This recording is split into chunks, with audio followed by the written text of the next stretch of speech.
Hi everyone, my name is Allison Lucchese. I'm a licensed marriage and family therapist here at Embracing You Therapy.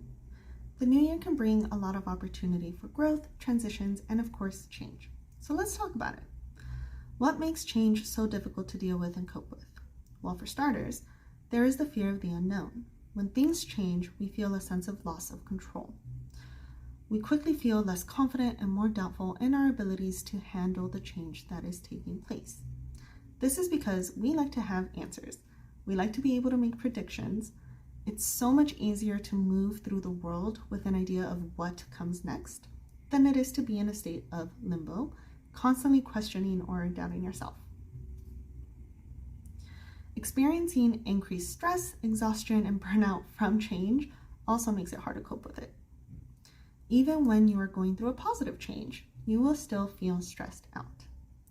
This is because our minds and bodies enjoy routine, going to sleep and waking up at the same time, eating regularly, knowing how to get to where you're going to.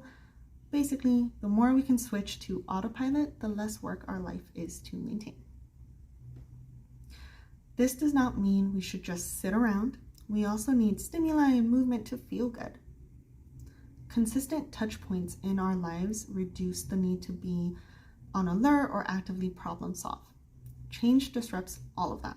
When we start a new job, we have to think twice about every step that we take. When we move to a new city, everywhere we go for the first time, if it's a life-changing event like having a baby, change disrupts everything that is known. Grief and the loss of the old also makes it difficult to cope with change. No matter how change occurs, whether it's voluntary or involuntary, one door has to close for another to open. Even if we're moving on to something better, that doesn't mean that we are leaving what was bad. In fact, we may find that we were pretty comfortable and content with the thing we're moving on from. So saying farewell to something or someone we loved is difficult, whether we choose to or not. In the events of involuntary change, this grieving process can also be hindered by the denial that the old life has to be let go of.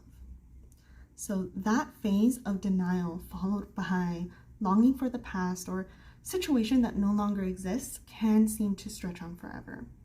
Even though we know that change is an inevitable part of life and that some change can benefit us, we may find ourselves in the position of resisting change or feeling pain, fear, or anger about change. The energy it takes to process and adapt to change can definitely impact our day-to-day life. If you feel like you don't know how to cope with change, you are not alone. When change turns your life upside down, it's important to remember that you're doing your best. Focus on what is in control, what you have control over. The worst thing we tend to do to ourselves is not having the insight and clarity on what is in our control versus what is not. We often try to control, manipulate, or go after things that are absolutely not in our control. The goal is to invest your mental attention and energy in parts of the experience that is in your control. Process your feelings around change, reframe your thoughts, reach out to your support system. Again, be kind to yourself as you navigate your thoughts and emotions surrounding the change you are experiencing. So as always, if you have any additional questions, you can leave us a comment below or contact our office for a free consultation. You can also visit our website, embracingyouTherapy.com, for additional information.